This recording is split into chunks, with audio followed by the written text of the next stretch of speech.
Hansen's reply to How the GPU Murdered Trotsky was published on November 14, 1975, in Intercontinental Press, under the title, On Healy's Investigation, What the Facts Show. Hansen's method in replying was a combination of lies, slanders, sarcasm, and evasions. Spanning 16 and a half pages, it is more tirade than political statement. But if there is one unifying thread underlying all of it, it is that Hansen provides cover on every point for the GPU assassins who murdered Trotsky. Hansen begins by arguing that only sectarians could be interested in uncovering those responsible for the political crime of the century and exposing the river of blood separating Stalinism from genuine Marxism. He attacks the International Committee for launching the investigation at all, instead of conducting more practical work, like adapting to the union bureaucracy and the student movement, like the Pabloites were doing. Hansen writes with sarcasm, "What put the Healyites on this kick? Why should a small, isolated group of would-be revolutionists consider it more important to denounce the attacks of Joseph Hansen than to bring the message of socialism to workers marching in Washington, D.C. against the Depression? Why should they consider it more important in Boston to accuse Joseph Hansen than to participate in a discussion with militants from all over the United States on how best to counter the murderous attacks of lynch-minded racists? Clearly, they consider it a matter of vital importance." Thus, Hansen brushes off the struggle to expose the murder of Trotsky as just the preoccupation of a small sect of would-be revolutionists. Hansen here is appealing to the political cynicism of the Pabloites and the wider revisionist milieu. For them, the investigation of Trotsky's murder is directly at cross purposes for more immediate practical tasks whose real political content was the liquidation of Trotskyism. On a more basic level, they simply did not care. Who could be interested in such things? A hallmark of middle-class radicalism is its profound indifference to historical questions. In 1940, during the struggle against the Burnham-Shachtman tendency, James Cannon summed up the attitude of petty bourgeois radicals as a disdainful attitude towards theory and an inclination towards eclecticism, disrespect for the tradition of one's own organization, anxiety for personal independence at the expense of anxiety for objective truth, nervousness instead of consistency, readiness to jump from one position to another, lack of understanding of revolutionary centralism and its hostility towards it, and finally, an inclination to substitute clique ties and personal relationships for party discipline.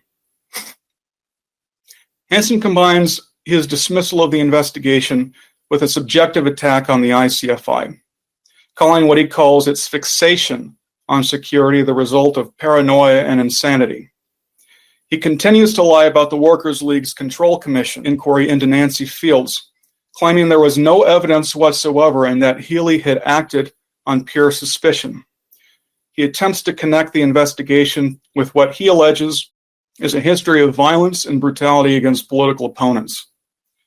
His argument, which would be found so convincing by virtually every revisionist group, bore all the hallmarks of a Stalinist provocation, and its hysterical tone, its accusations of violence in order to cover his own tracks and to prepare the ground for even more provocations. The basic elements of Hansen's article are as follows. First, that Sylvia Franklin was not an agent, and to suggest otherwise is slander. Second, that Floyd Cleveland Miller's informing on Trotsky as seaman during World War II was of no importance. Third, he opposes reopening the question of Robert Sheldon Hart's role in the Siqueiros raid. Fourth, he evades a discussion on the role of Mark Sporowski. Fifth, he attempts to explain his meeting with the FBI by claiming it had the blessings of people who were no longer alive to corroborate his story, and he makes no attempt at all to explain his meeting with the GPU. And finally, sixth, Hansen falsifies Trotsky's own attitude towards security as well as Lenin's in order to justify his attack on security in the Fourth International. One of the most remarkable elements of Hansen's article is his defense of Sylvia Franklin. By this point, there was more than enough evidence to state definitively that she was a GPU agent. This included the information that had been forwarded to the SWP by Max Shachtman, the 2 books by Louis Boudin's, especially the 1950 book, Men Without Faces, his 1950 testimony before the House Un-American Activities Committee, her being named in the Robert Soblin indictment as a co-conspirator, and the testimony of Jack Sobel. Hansen lies about this evidence, claiming that the sole basis of the allegation is what he calls the slanders of Louis Boudin's. He writes, "It is true that Max Shachtman relayed to the leadership of the SWP what he had heard about the rumors being circulated by Boudin's. But he is lying when he says that Shachtman simply repeated allegations from Boudin's. In fact, Shachtman came to the SWP with separate information which he had acquired from a reliable source. In early 1947, the SWP certainly saw Boudin's as a credible witness. The party responded to the publication of his book, This Is My Story, with extensive coverage in the Militant, and a public campaign to demand that Boudin's be called to testify before a grand jury about all he knows of GPU penetration into the Trotskyist movement. But this suddenly stopped in May of 1947, after Shachtman forwarded his information on Franklin to the SWP. 3 years later, when Boudin's published his second book, Men Without Faces, which, without naming Franklin, clearly implicated her, James Cannon responded in an article denouncing Boudin's as a slanderer, claiming that she had been exonerated in a 1947 Control Commission. Cannon's statement was published in August of 1950. 3 months later, Boudin's gave extensive testimony to HUAC about Franklin, including how she was first recruited out of the communist youth movement in Chicago, to the estimation of the GPU spy master in the US, Gregory Rabinowitz, that her work was invaluable. The Militant never reported on any of this. In what would become an infamous passage, Hansen writes, Sylvia Caldwell, that was her party name, worked very hard in her rather difficult assignment of managing the national office of the Socialist Workers' Party, which included helping Cannon in a secretarial capacity. In fact, all the comrades who shared these irksome chores with her regarded her as exemplary. They burned as much as she did over the foul slander spread by Boudin's. Hiding behind Cannon's reputation, he argues that to assert that Franklin was an agent would be to implicate the founder of American Trotskyism in a cover-up. If there was a cover-up, he writes, if the Control Commission was rigged, if no Control Commission was held at all, as the Healyites now allege, then the main guilt clearly falls on James B. Cannon. In accordance with the logic of the big lie as practiced by the Healyites, Cannon must be listed as an accomplice of the GPU, if not worse. Now, what Hansen knows, but which would not be revealed publicly until 2018, was the fact that the SWP Control Commission had, in its interview with Sylvia Franklin, uncovered key elements of her biography that she had suppressed and lied to the SWP about. She admitted personal connections to the Communist Party that she had previously concealed, including that she was married to Stalinist Zalman Franklin, and that she had been a member of the Stalinist-aligned student organization, the National Students League. Franklin's parents, she told the SWP, were either communists in ideology or just on the fringe of the Communist Party. This vastly understates Franklin's ties. In fact, Zalman Franklin came from a family of prominent Milwaukee Stalinists. His father, Samuel Franklin, was a local leader of the North American Committee to Aid Spanish Democracy. Both Zalman and his father fought together in Spain. Had the SWP decided to launch an investigation, they would have quickly discovered this through information which was already publicly available at the time, including local newspaper items. But the SWP did not pursue this investigation. Instead, following the interview with Franklin, they covered it up. This was not only a colossal error in political judgment, which compromised the party's security, but it also politically compromised the SWP in its struggle against Stalinism and world imperialism. In other words, Hansen is continuing a decades-long cover-up. This is now definitively proven, but even in late 1975, the refusal to concede that Franklin was an agent was absolutely remarkable. Why were they doing this? It suggested that far more was at work here. Indeed, throughout the investigation, the SWP continuously insisted on Franklin's innocence, no matter how much evidence continued to pile up. The SWP itself was aware of how tenuous their position was. In 1977, Tim Woolforth, by now a member of the SWP leadership, wrote a letter to Jack Barnes in which he wrote, "Both Nancy and I," that is Nancy Fields and I, "have thought considerably about the latest material from Healy and Caldwell and its implications. It appears to me now highly probable that Sylvia Caldwell was a GPU agent. We now look a little weak claiming she isn't. Granting the probability that she was, then what does it prove?" It would later emerge what the reason for this was. Maintaining the fiction of Sylvia Franklin's innocence was necessary to protect another former GPU agent, turned FBI agent in the SWP, Joseph Hansen. Hansen is willing to grant that Floyd Cleveland Miller, as opposed to Franklin, was an agent, but he claims the impact of his work in identifying Trotskyist sailors during World War II was negligible. But why else would the GPU want the names of Trotskyist sailors entering Soviet ports, if not to prepare attacks upon the movement? Hansen brushes this off as unimportant. He says, "The Healyites parlay this assertion of a Stalinist agent into the question, how many seamen died on the high seas or disappeared in the Russian ports because Miller had tipped off the GPU in advance of their arrival?" He replies, "The answer is none." With this, Hansen covers up Stalin's continued campaign of murder against the Fourth International during the war. In one particularly tragic case, Trotskyist Walter Held, who was attempting to reach Asia in order to escape to the United States, was intercepted and killed by the GPU in transit inside the Soviet Union. A more complete picture of the incredible persecution of the Trotskyist movement during the war can be found in The Heritage We Defend. Hansen declares off limits the IC's attempt to revisit the role of Robert Sheldon Hart in the May 1940 Siqueiros raid. He accuses the ICFI of reviving slanders in the Stalinist press against Hart.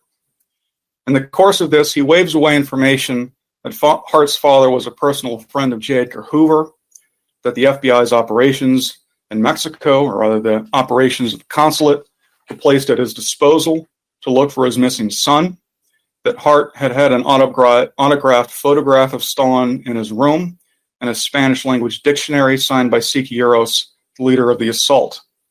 Hansen replies, "The most of this material shows is that Hart was born in a wealthy conservative family, that he had become radicalized, and that he hid his revolutionary views from his family. This type is not unknown today." In other words, the unanswered questions about Hart simply should not be pursued. After the end of the Soviet Union, with the release of the Soviet spy cables and a tranche of documents known as the Venona Papers, Hart was proven to have been an agent of the GPU. But even in 1975, the IC had been far from the only tendency to raise questions about his involvement. As early as October 1940, Albert Goldman, then a leading member of the SWP, had raised questions about his role in an article following Trotsky's death. Isaac Dortier raised questions in his Trotsky biography. The list also includes former Mexican Chief of Police Leandro Salazar and Julian Gorkin in their book Murder in Mexico, Harold Robbins, the captain of Trotsky's Guard, Belgian Pabloite George Verikin, Isaac Don Levine, author of Mind of an Assassin, and Victor Serge. Perhaps most significantly, Hansen's reply evades the role of Mark Sporowski, whose role was extensively detailed by the investigation. Here is all of what Hansen writes on the matter. Quote, the Heliod investigators devote considerable space to Mark Zborowski, the GPU agent who penetrated the Trotskyist movement in 1934 and gained the confidence of Leon Sedov, Trotsky's son. Under the name Etienne, he helped publish the Bulletin of the Left Opposition and participated in the day-to-day work of the small center of the Fourth International in Paris. Zborowski was implicated in the mysterious death of Leon Sedov in a Paris hospital on February 16, 1938. Insofar as smearing the SWP is concerned, this operation must be written off as a dry well. And that is all. Hansen, apparently reasoning the less said about it the better, immediately switches topics, evading a serious discussion of the issue. But far from a dry well, this was a gushing sewer of state infiltration, which not only prepared the assassination of Trotsky, but would play a role in the FBI's ultimate takeover of the SWP in the 1960s. Hansen's account is such a massive understatement of Zborowski's role that it amounts to a cover-up.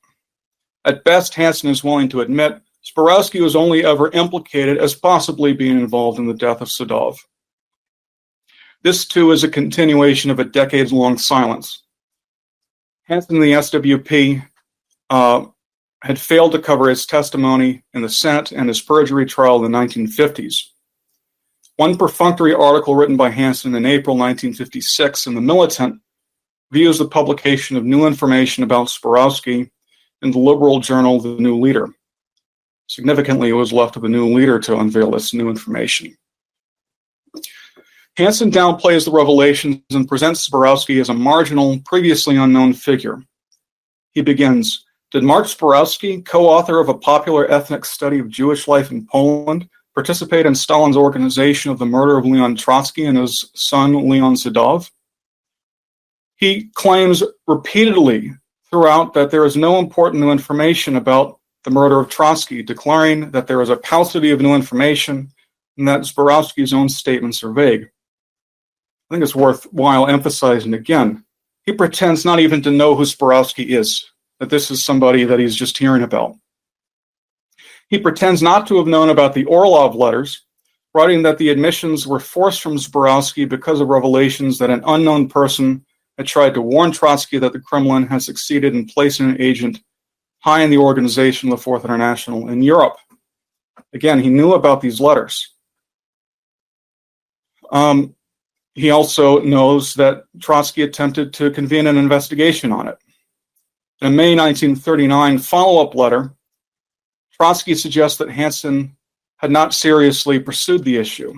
He complains he never received any information about the results of the investigation in Zborowski, and that I wrote about the matter to Joe, that is Hansen, but I fear that I was not explanatory enough. Hansen concludes in 1956, it thus appears that Zborowski is a genuine NKVD agent who is deeply implicated in Stalin's campaign of murder against the Fourth International. Again, only appears. While admitting that Zborowski knows more than he is letting on, Hansen does not raise the demand that he be forced to testify about everything he knows of Trotsky's murder.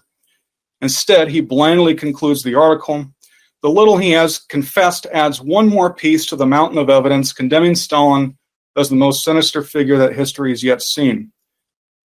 Truth marches slowly, but it does march on.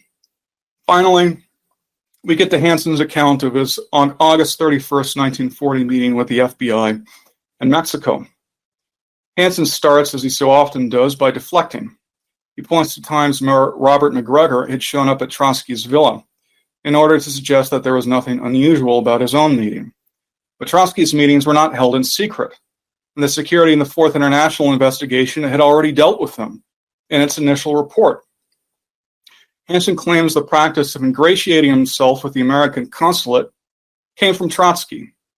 He says that he had been sent to the U.S. consulate before by Trotsky with the instructions to play poker with them in order to gain their trust. This account would be vigorously disputed by Harold Robbins. He wrote, Hansen is Trotsky saying something which is so un-Trotsky-like. That's Hansen. That's not Trotsky. Hansen claims that his August 1940 meeting was conducted with the approval of both Trotsky's wife Natalia and Albert Goldman, along with, quote, other members of the household I might mention, especially Evelyn Reed, unquote. But Goldman and Natalia were both dead by 1975 and not able to corroborate his story. As for Evelyn Reed, she became the wife of Hansen's political ally, George Novak. He continues, one purpose of the inquiry at the consulate was to do everything possible to suggest that the State Department utilize its resources to help ascertain the real identity of the assassin. But the IC never found a single SWP leader from that period who had any knowledge of the meeting, nor had the SWP been at all interested in obtaining the assistance of the FBI in investigating Trotsky's murder. There was no reason, Felix Morrow would later tell David North. It was an open and shut case. Jackson, that is Mercader, had done it. Hansen makes no attempt in this letter at all to even try to account for his meeting with the GPU agent in 1938. In fact, he would not even try to explain this for another year. But again, the explanation that Hansen gave to McGrucker, that Trotsky urged Hansen to go as far with the matter as possible, and that this contact continued for 3 months, is absurd. Hansen was at this point 28 years old, with barely 4 years of experience in the Trotskyist movement. It is unimaginable that Trotsky would have so casually exposed a young comrade and one of his personal secretaries at a time when his secretaries were being systematically murdered by the GPU to such a terrible danger for the sake of some sort of intelligence fishing expedition. This is completely outside of Trotsky's practice, which was not to infiltrate the GPU, but to expose it publicly. This was the purpose of the Dewey Commission, and it occupied a good portion of his activities in the last few years of his life. Recall also in his 1937 letter, it is high time to launch a world offensive against Stalinism, quoted in earlier lectures. Trotsky says that the only way to purge the ranks of the revolutionary movement from the horrible contagion of Stalinism is by disclosing to the workers the truth without exaggerations, but also without any embellishment. It was also outside of his practice to arrange secret meetings with representatives of the US government, which would be politically damaging and serve no purpose. One instructive example of this approach came in late 1939, when Trotsky was offered to testify before the Dies Committee in Congress, which would later become better known as the House Un-American Activities Committee, on the activities of Stalinism in the United States. Trotsky accepted this offer on condition that the testimony be given in person in Washington and publicly. The committee refused this condition. Trotsky therefore declined to offer even written testimony, rebuffing Congress with, if Mr. Dies wishes my opinions in written form only, he can read my books. Hansen fabricates an image of Trotsky and Coyoacán as morose, with no interest in his own safety. He writes that Trotsky found intolerable basic security measures, such as searching visitors for weapons and not meeting with people alone. According to Hansen, Trotsky considered such measures futile to stop the GPU murder machine. Citing one of his earlier articles, he claims that after the death of his son Leon Sedov, Trotsky was practically on suicide watch. He writes that he quietly removed Trotsky's gun from his desk in the weeks following Leon Sedov's death. Quote, the real security problem in this instance was not counteracting the danger accompanying visitors, but helping LD and Natalia in a personal way through this very difficult period in their lives. But to claim that Trotsky would have considered suicide is not only an insult to his memory, it is completely contradicted by his entire political career. This is a man who led 2 revolutions and commanded the Red Army in the Civil War. Trotsky was a mass leader who approached even the most terrible events with enormous political and historical objectivity, with the highest degree of consciousness of his own role in history. He was also, frankly, not someone who was unacquainted with death and personal tragedy. While it certainly dealt a personal blow, Trotsky did not fall apart upon hearing the news of his son's death, but responded by demanding that the French police investigate his death in the hospital as a murder. More importantly, this was an intensely political question, and Trotsky would have understood the catastrophic political implications of such an act for the Fourth International. This is a question with a history in the movement. A major political episode for Trotsky's generation had been the suicide of Karl Marx's son-in-law and daughter, Paul and Laura Lafargue, in 1911, an act which caused considerable controversy in the Second International. In 1927, left oppositionist Adolf Joffe committed suicide in protest of Trotsky's expulsion from the party. He had been in extremely poor health, and the Soviet government had just denied his request to seek treatment abroad. One observer later recounted Trotsky at his funeral. His death, quote, deeply affected Trotsky. This kind of death could lead to impermissible imitations by others. This could not be permitted. Trotsky concluded his funeral oration with what the author called a spirited appeal to life. Trotsky's scorching words seared into the crowd of 10,000 listeners, ringing out like metal. No one has the right to follow the example of this death, he said. You must follow the example of his life. The author concludes, we never forgot this order, this command, even in the darkest days of the Stalinist repression. This account of Trotsky, from an extremely difficult period only months before his first exile to Alma-Ata, totally contradicts Hansen's picture of Trotsky as lethargic and potentially suicidal. But Hansen doubles down. He repeats an earlier anecdote in order to create the impression that his own indifference to security flows from Trotsky's attitude. He writes, whenever the subject of security came up, he, that is Trotsky, was fond of telling the story of Roman Malinovsky, who had become a member of the political bureau of the Bolshevik Party, its representative in the Duma, and a trusted confidant of Lenin. Malinovsky was at the same time an agent of the Tsar's secret police, the Okhrana. He sent hundreds of Bolsheviks into exile and death.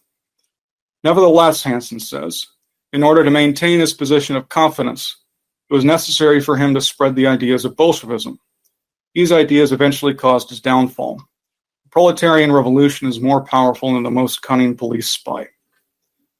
With this anecdote, Hansen is trying to impute to Trotsky the opinion that security measures are unimportant because at any rate they will be dealt with after the revolution. In the meantime, agents not only should be tolerated, but can even play a positive role in the movement. Hansen continues in this vein, arguing that this was not only Trotsky's position, but Lenin's as well. Now, there is no doubt whatsoever that when Lenin first heard the allegations against Malinovsky in 1912 and refused to follow up on it, he had made a serious mistake. In May of 1914, the issue came to a head after Malinovsky suddenly resigned from the Duma and fled the country. Malinovsky's role was later proven following the February Revolution. In 1917, Lenin explained that he had not believed the allegations before because, quote, if Malinovsky were a provocateur, the Okhrana would not gain as much from it as our party did from Pravda and the whole legal apparatus. Hansen uses this quote to elevate Lenin's initial refusal to investigate to the level of political principle. He implies that Lenin would not have acted differently even if he did have conclusive evidence of his guilt. Again, there can be no doubt that Lenin's initial position had been an error in judgment. His position can be understood, although not excused, by both the difficulty of communicating in exile and by the way in which the allegations themselves became bound up with the intense political struggle with the Mensheviks. But Lenin's mistake, at any rate, was corrected after Malinovsky was finally exposed. When he resurfaced in Petrograd in 1918, he was tried and shot, as Hansen himself acknowledges. Later, in Left-Wing Communism and Infantile Disorder, Lenin wrote of the episode, quote, in our case, on the other hand, the rapid alteration of legal and illegal work sometimes gave rise to extremely dangerous consequences. The worst of these was that in 1912, the agent provocateur Malinovsky got into the Bolshevik Central Committee. He betrayed scores and scores of the best and most loyal comrades, caused them to be sentenced to penal servitude, and hastened the death of many of them. That he did not cause still greater harm was due to the correct balance between legal and illegal work. Lenin is not saying that Malinowski's role as a party leader somehow balanced out his role as an agent. He says that the party was able to limit the damage which Malinowski had caused. He concludes with a warning from to the movement internationally, the young communist parties internationally, to learn from this experience. He writes, in many countries, including the most advanced, the bourgeoisie are undoubtedly sending agents, provocateurs, into the communist parties and will continue to do so. Skillful combining of illegal and legal work is one of the ways to combat this danger. The Malinowski affair proves the opposite of what Hansen claims. Had the lessons been adequately assimilated, Zborowski might never have been so easily infiltrated into the confidence of Leon Sedov. At the very least, he would have been seriously investigated following the theft of Trotsky's archives.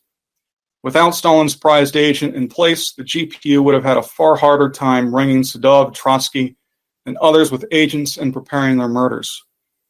What Trotsky was really saying in Hansen's anecdote was that the most basic defense against the GPU is the party's political struggle to expose the criminal role of Stalinism, to break its influence in the working class, and to establish the Fourth International as the world party of socialist revolution. But Hansen is explicitly opposed to this, and in doing so consciously miseducates and promotes dangerous illusions among young revolutionaries.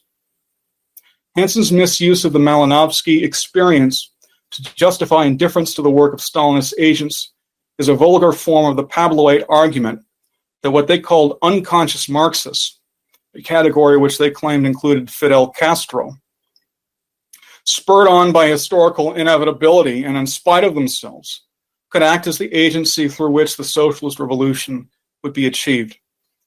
This was summed up and distilled in what would become the infamous mantra of the SWP, that agents do good work. In making this argument, the Pabloites were indicating that they were prepared to do business with anyone. The defense of agents who sought to destroy the Fourth International amounted to a declaration of their hostility to the Fourth International's continued existence. Hansen's article was supplemented by another article on November 20th, actually published December 8th, in the Intercontinental Press by George Novak. It is written in the same vein as Hansen's. He begins by complaining that the sectarian International Committee was totally obsessed with this event that happened 35 years ago. During our earlier discussion in the school, we've already answered this claim that Trotsky's murder was ancient history. Suffice it to say that the space of time between Trotsky's murder and 1975 is less than the distance between the start of securing the Fourth International and today. Novak ignores every piece of evidence uncovered by the investigation in favor of personal abuse of Jerry Healy. Healy is, he writes, a shameless liar, unmitigated rascal, and political hooligan. Attempting an argument from authority, he claims to be such an expert on frame-ups of all kinds that it makes him as qualified as anyone on either side of the Atlantic to judge the probity of both Healy and Hansen and render a verdict without dealing with a single fact raised in the investigation. Novak makes two additional points. First, he argues that it was hardly possible to hold off indefinitely a determined band of assassins armed with inexhaustible resources from murdering Trotsky. He writes, with all the forces at their command, the Russian Tsars and the Kennedys became victims of assassins.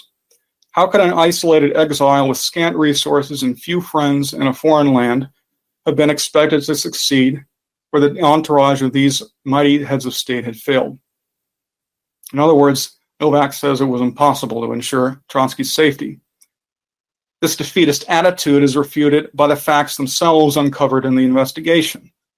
Both assassination attempts had been made possible by GPU operatives on the inside. Trotsky's murder was the consequence of a series of major security failures. While treating Trotsky's murder as a cosmic inevitability, Novak covers for those responsible. He denounces what he calls reckless and indiscriminate allegations, insinuating that Trotsky's 19-year-old guard, Sheldon Hart, in fact, he was 25, Sylvia Caldwell, Cannon's secretary, and Lola Dolan, i.e. Zborowski's self-described Siamese twin, were agents. Novak also was compelled to defend his own role in working with Lola Dolan to bring Zborowski into the United States in 1941. He claims that Zborowski's role as an agent had been unknown to them at the time. Again, this is not true. Not only have suspicions been raised by leading Trotskyists in Europe, but there were also the two Orlov letters sent to Trotsky. And Dolan herself, whom Novak praises as a heroic individual in his article, had attempted to throw Trotsky off the scent when she saw the letter. Novak defends those implicated in the assassination, but then blames Trotsky and Sadov for their own deaths. He writes, Healy likewise does not see that Hansen and the others are only secondary figures in the drama. The principal actors were Trotsky and Sadov themselves, who trusted Etienne and allowed Jackson entry into the household. By aiming at the American Trotskyists, Healy strikes at the victims themselves. In point of fact, it was Hansen and not Trotsky who allowed Mercader into the villa. But more fundamentally, it was the SWP's responsibility to provide for Trotsky's security, not Trotsky's.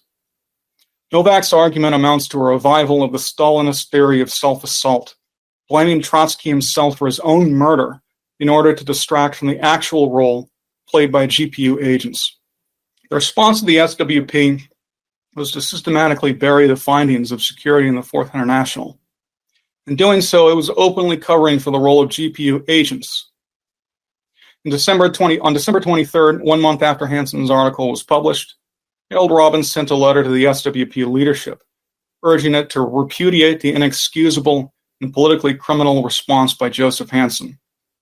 He asks, can the forthright rejection of an investigation into the assassination of Leon Trotsky be justified by any Trotskyist organization, especially since the SWP never made any effort to document the recollections of the comrades who served in Trotsky's bodyguard? This received no reply. The continued silence of the SWP compelled an escalation of the campaign. This came on January 1st, 1976, with the publication in the Workers' Press of a major statement, the indictment accomplices of the GPU. The defendants in the indictment were Joseph Hansen and George Novak. The use of the term accomplices is significant. The IC was not accusing Hansen and Novak themselves of being agents, but those who cover up the activities of the GPU, as they were clearly doing, are themselves accomplices after the fact. The statement begins, we accuse Joseph Hansen and leaders of the Socialist Workers' Party of deliberately covering up GPU murder and penetration of the Trotskyist movement for the purposes of spying and disruption. This cover-up, conducted over 35 years, has directly aided the GPU. This is not the first time the questions surrounding the assassination of Trotsky have been blocked, the statement continues. When Henrika Sneevliet, secretary of the Workers' Revolutionary Socialist Party in Holland, and George Verikin of the Belgian Trotskyist movement first raised questions about Zborowski's guilt, they were framed by GPU slanders. Verikin's campaign for an investigation of Zborowski's role during the latter's trial in 1956 was suppressed. In 1964, Verikin was slandered as sectarian, the statement declares, when he wanted to read out a document implicating Zborowski and rehabilitating himself and Sneevliet. The indictment consisted of 8 counts. They were as follows. 1.